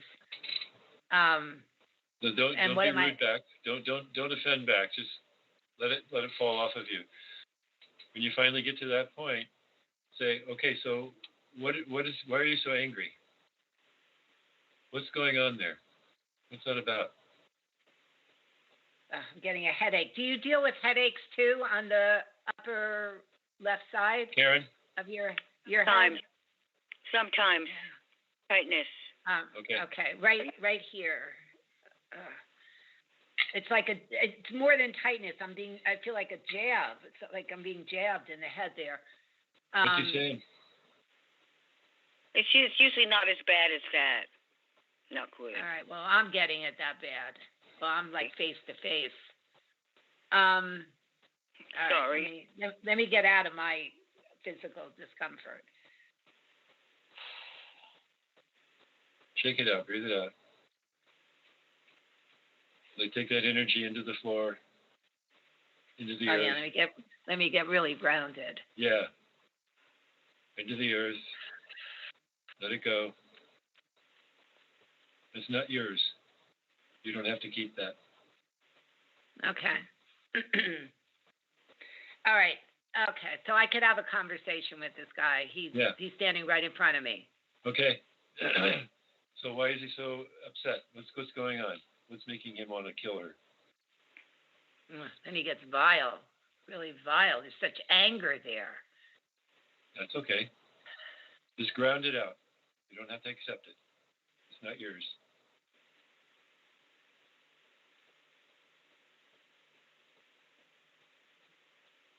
All right, so I'm asking him, why are you so angry? I'm sorry to laugh. I mean, I'm really sorry to laugh, but it just struck me so funny. He said she's not listening. And I know that's not something to laugh about, but no, I get it. It's so minimal that he's so angry, but she's not listening. So, Karen, listen, there's a message in this for you. That is a message right there. I know that she's not listening. So I think what you need to do is go inside and start asking yourself, instead of, see what you're doing. Now I got it. Thank you. My guys are stepping in. What you're doing is you're resisting what's going on in your body. And what you need to do is, when you resist, you're ignoring it. And you know, what they've discovered, and trust me, I know this firsthand from 9/11, is trauma gets stuck in your body. And if you don't get into that trauma, it's going to reign supreme in your life. The trauma will reign supreme. So what you're doing is you're fighting, you're resisting. In fact, I just posted something on Facebook the other day. In fact, I'll put it on my Lady Fontaine page. And basically it said something like, you know, if you want to get rid of pain, love it. If you want to get rid of, you know, a person, love it. You know, what we do is we resist it, and that just creates more of a tension rather than creating that ability to, you know, not merge, but integrate in a way with it. So what I feel you're doing is all the work you're doing, you're fighting against yourself. And that evil part of you is so angry, it keeps on developing more stuff. She's not listening. It's not necessarily an evil part. Well, it's presenting itself as an evil part. Right. What were you going to say, Karen? What I'm not listening to. I do meditate and go inside, and I have an overactive mind, but I don't think I'm getting anything special messages. Then you're not reaching. Are you asking the questions? Are you reaching out? Yeah, that's the question. Are you? Well, when you meditate, right? Yeah. Are you just quiet, or are you asking? Are you going in with intention? Both. I do it at different times. All right. So what I would highly suggest is you feel whatever parts are troubled, you know, if it's your thyroid, if it's headaches, whatever parts, and I want you to become those parts. And I want you, it's as if the rest of your body does not exist, just those parts, and start talking to those parts, not in a mean way, but with love. What do I need to see? What are you trying to show me? What do I need to hear? What do I need to discover? All those kinds of questions. It might take you a while to find the answers, but they might come quick as well. There are tapping. I'm thinking, Paul. I mean, EMDR. I've done that with you. Yep. EMDR, I do a combination of EMDR and thought field therapy. They're very effective points that can help you both minimize the intensity of some of these expressions that are going on in your body, as well as help you resolve it and get in touch with it. I was doing some work today, and it was very profound for me in connecting with those wounded parts of myself. So even though you're meditating, I don't feel you're zooming in on that part. I feel you're resisting and fighting it rather than embracing it. And all your struggle to get well is being interpreted by those parts as she doesn't like us. and she's not hearing what we have to tell her. There's a message here, and it's getting stronger and saying, I'm coming back with something else now. Maybe she'll listen this time. And it keeps on going. It's building and building and building. And what you need to do is reflect. I know you say you're doing it, but try to go in with become the parts. Become your thyroid, become your endocrine system, become the blockage in your leg, become those parts, and find the message that they're trying to deliver to you. And honestly, then I could feel the shift starting to happen. I'm just talking about it, and I could feel it happening. And you're going to start seeing changes going on in your body. Can you give me an idea what kind of message I'm supposed to find when I try to do that? You might have a memory of something that happened when you're very young. You might not even understand it. You may have to ask people who might have been a little older. Maybe something around the whole pneumonia thing that happened to you, because you don't have any recollection of that. And that's unusual, because that's a pretty intense thing to not have a recollection. So I just remember being in the crib and getting the shots in my tush. Yeah. That's my own recollection. But, and the thermometer all the time. Yeah, it's a life-threatening thing. And a lot of times not remembering is a sign of something that you're struggling against. Right. Yeah. Right. This is something you want to not, you subconsciously don't want to remember because it's too dangerous. And those are the things that are difficult, but you can do it. You can do it. It helps to see if you can find a person. Like if you get into the thyroid and you say, who's here that I can talk to? And you might see someone come to you in your meditation. And then you can sit and talk with that person and understand more about what's going on, what the fears are that you're looking for. It's really better if you do it yourself than if we try and tell you, because then it's yours. Yeah. Right. No, if we tell you you're not going to learn, then they're going to come out with some other illness or something. But what I do is I consciously just go inside my body and go to that part.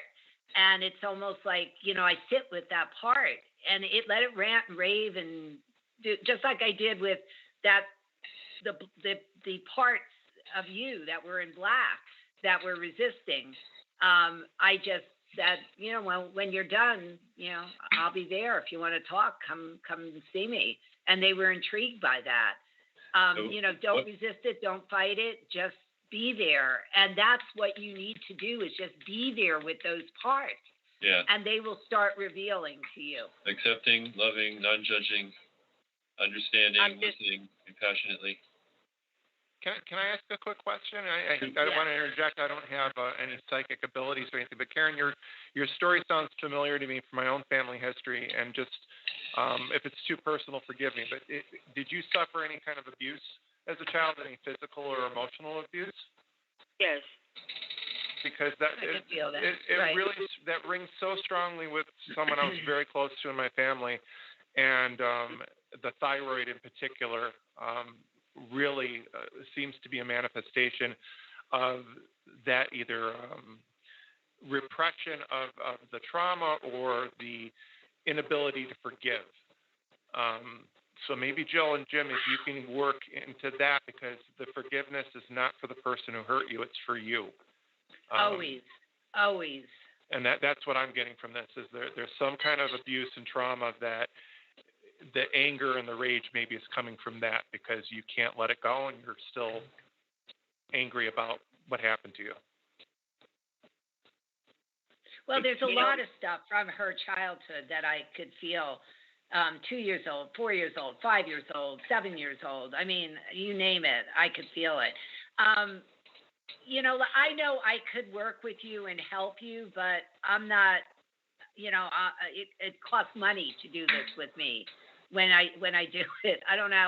We were running that half price special, at one point, I could reduce my rates in half, but I know I could help you find this stuff. I mean, Paul's done work with me. He knows that, I could help you find it if you can't do it on your own. Jim could probably do it in acupuncture. Where are you? New York. Physically. New York. Yeah, I was New looking at the 212. Oh, is she? Is she? Yeah. Oh, okay. So Jim's I'm in New York Westchester if too. you want to try and do some of that work with me, Karen. He will guide you different than me, but he's very, very effective. Thank you. Yeah. You know, if you need somebody to guide you, you may be able to do it by yourself. Like today, like I do a lot of work on my own, you know, but I also sometimes need help. Well, today I had a weird experience. I don't know if this would qualify. I tend to feel a lot in my solar plexus, and I was feeling something heavy in there, and I traced it back to something that happened with my grandmother. Moved to this apartment, and that was the start of my life when I got really sick. Thought it was the candy in my life going south. So I was thinking, well, maybe that's the root cause of all this current stuff, and I'm feeling it in there, and so I tried to send energy to it, and I was sending forgiveness to myself and to my grandmother, and then I started doing the Ho'oponopono. You know, if you know that, please forgive me. Yes. Thank you. I'm sorry. I love you. Mm-hmm. See, what I feel, and I'm not saying I'm right by any means, but I always feel you have to work through things before you forgive. I feel if you try to get to forgiveness before you kind of work through it, it's going to come back in some other way, shape, or form. So my gut feeling is that you sort of skipped a few steps in there, is my feeling. And again, I'm not saying my way is the right way. It's the right way for me to have to get all this stuff out.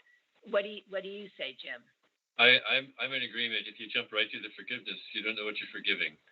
Exactly. And you're not, it's not understand, pure. And you need to have empathy for the part that's struggling. I agree. And the only way you can do that is to get a real relationship with that part and to feel what that part is trying to tell you. And at that point, you can start talking about forgiveness, although usually it isn't so necessary at that point. Right, because to me, forgiveness, what my clients say to me is, it's an autonomous thing when they get to a certain point of doing their inner work, that it's like their cup runneth over with forgiveness and gratitude, but it's not something that they consciously do. It happens. It's like the final step of this process. And when you just jump to, I have to work on forgiveness. And for me, it's like, right. you know, right. It bypasses a lot. But I want to just jump to something that you said, Paul, because I had mentioned this to Jim the other day. I've got years ago, I had an autonomous growth on my thyroid, and I had radioactive iodine done. And then they said, you know, it would be fine, you know, and 20 years later, I would need thyroid meds, and I never really have. But then I have now 2 growths on my thyroid, but one's already disappeared, and the other one keeps getting smaller. But I'm very intrigued by what you said. You felt that had to do with what again? Abuse and what?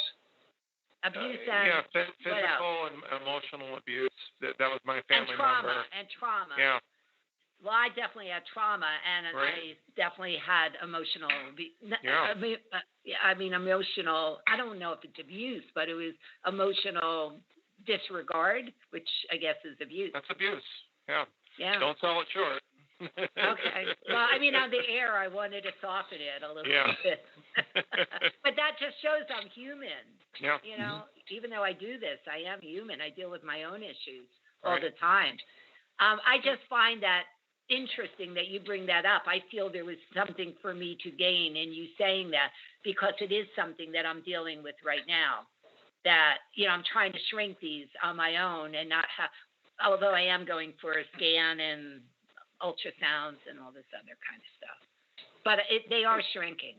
So, I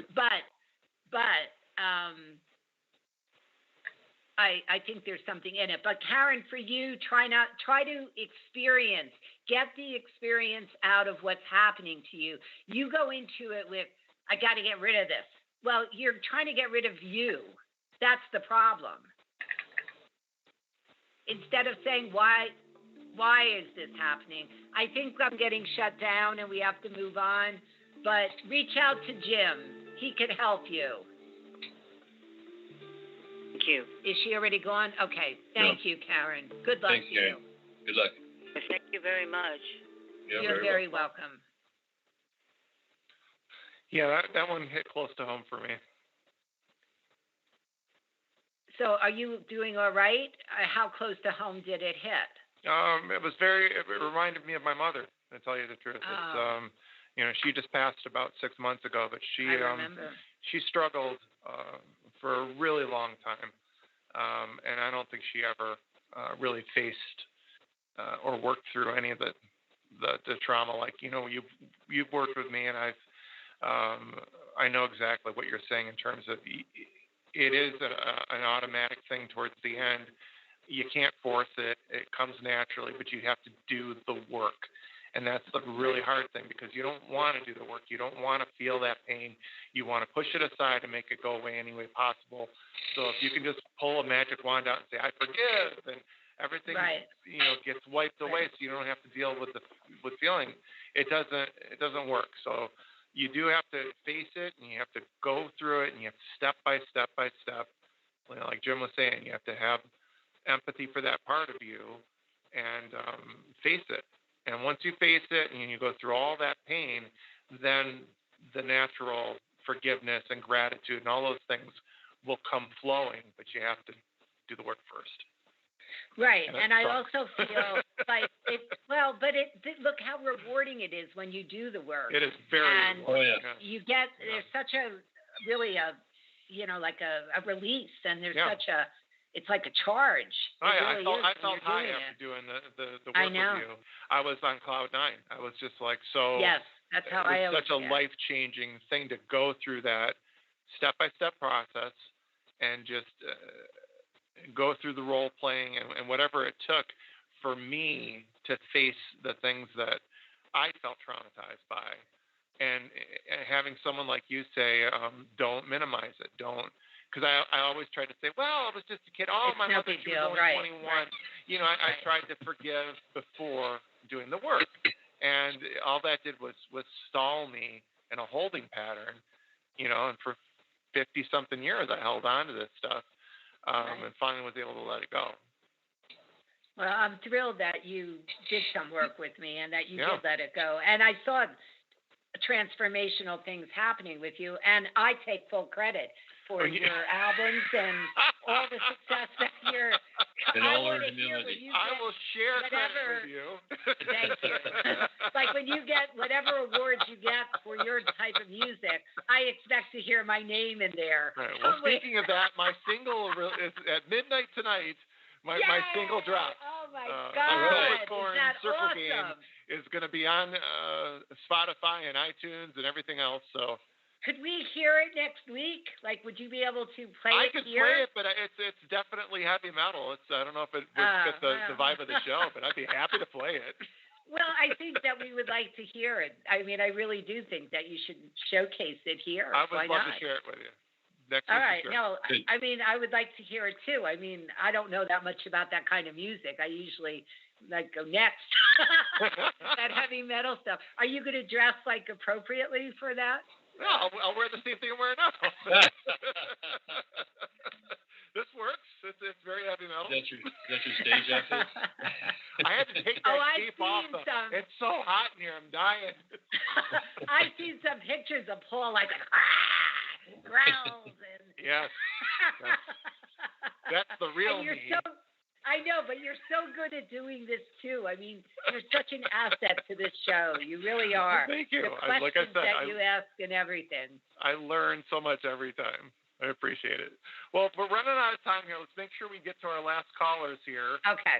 I think we definitely have at least one more that hasn't disappeared. Right. Yeah. Here's Rosemarie. Okay. Rosemaria. Rosemaria? Hi, how are you? Hi, is it Rosemaria? Yep. Oh, nice. Hey, welcome to the show. Thanks for taking my call. Yeah, and so you've got something going on. What can you tell us your story? Tell us what's going on with you.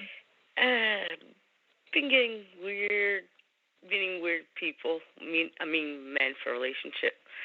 So a long-time friend that I seen, but he's acting weird, doesn't want to respond, doesn't want to talk, and here and there, but not really when I was there. So ever since, I can't find the right one. I've been getting weird. Can I say the word assholes? Well, you just did. So. I always get yelled at when I curse on this show. We're not on a delay, so you can say whatever you want. How honest do you want me to be? I guess honest.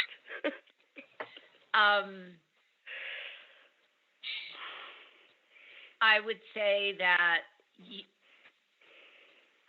nothing is an accident.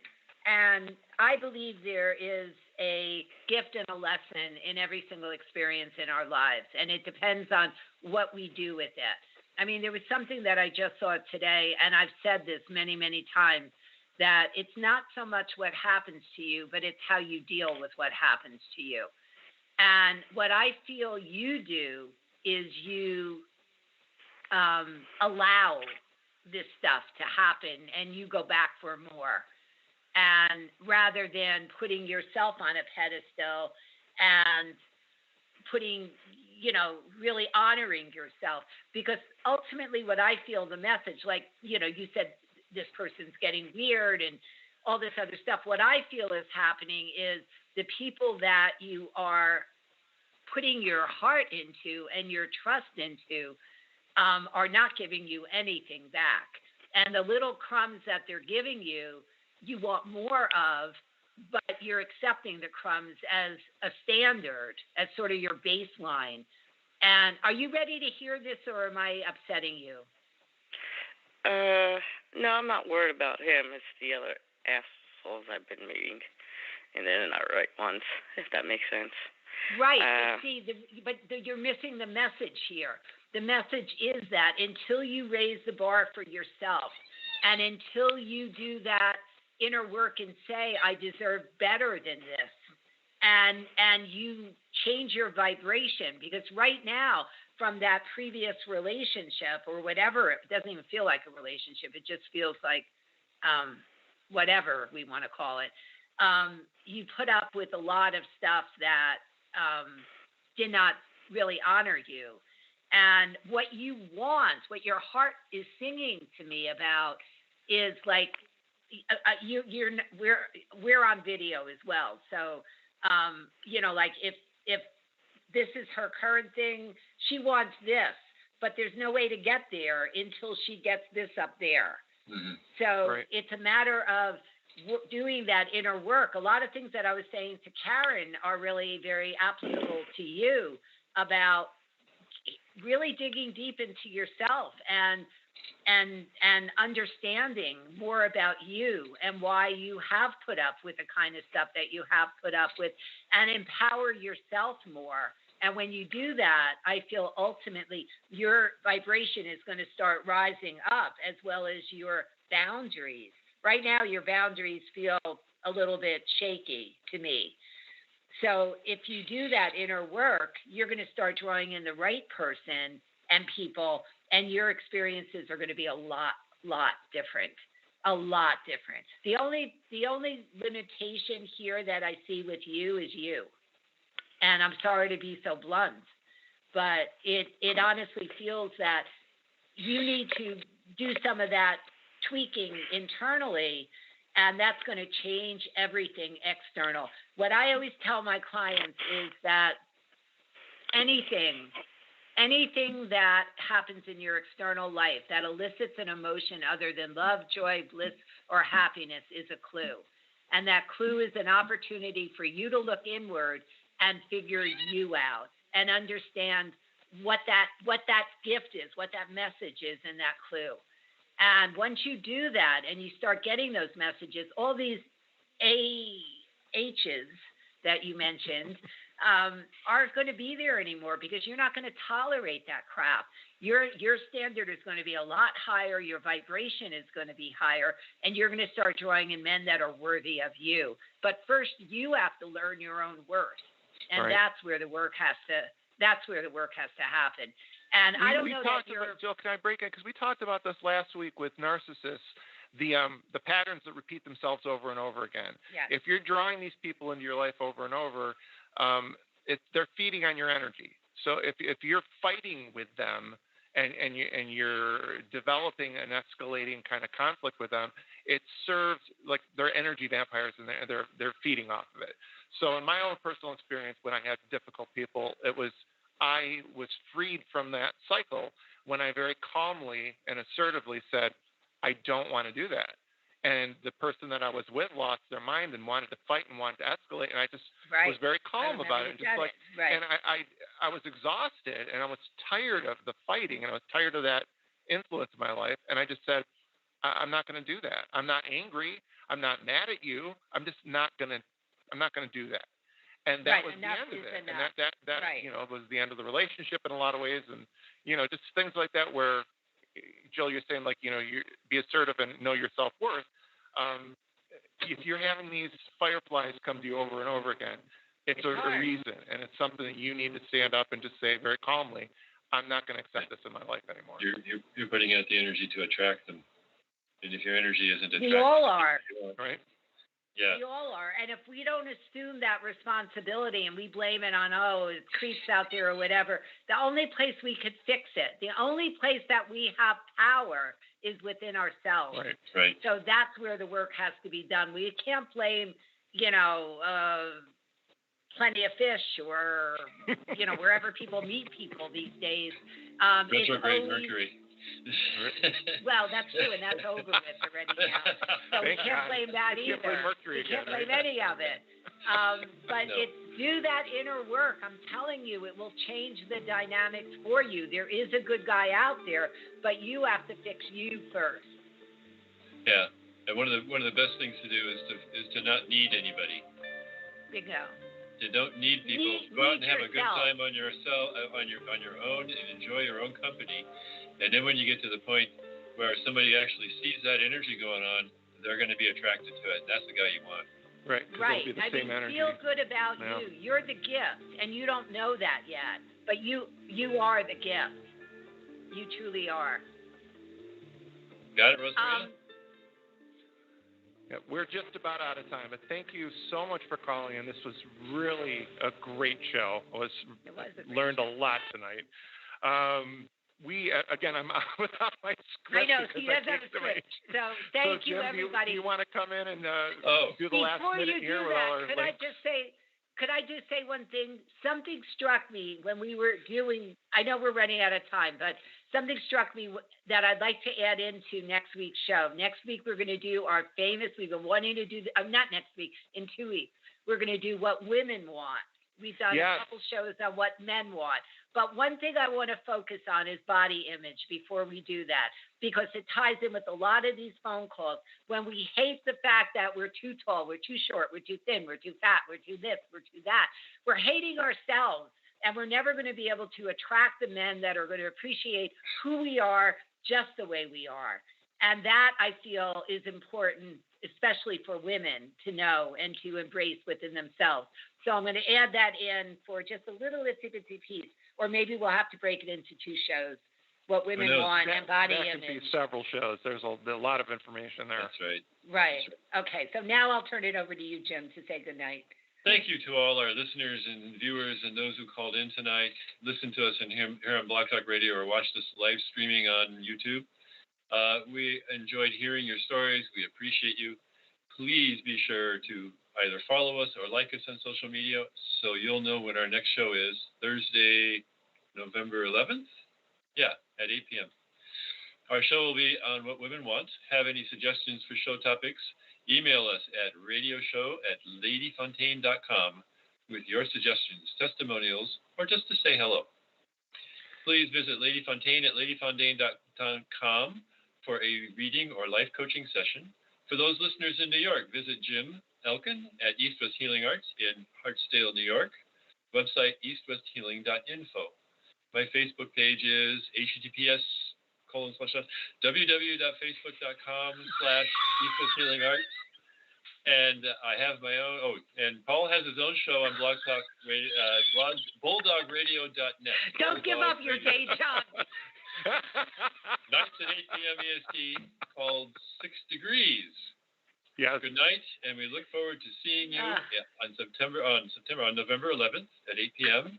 on Eye on the Future. September 11th. Yes, and we did not thank our call screener tonight, Mike. You were mercifully left out of the conversation tonight, Mike. But thank you for your work tonight. Thank you so much. Bike is in the shop, so now I can rest assured that sooner or later I'll get back on the bike. All right, good night, everybody.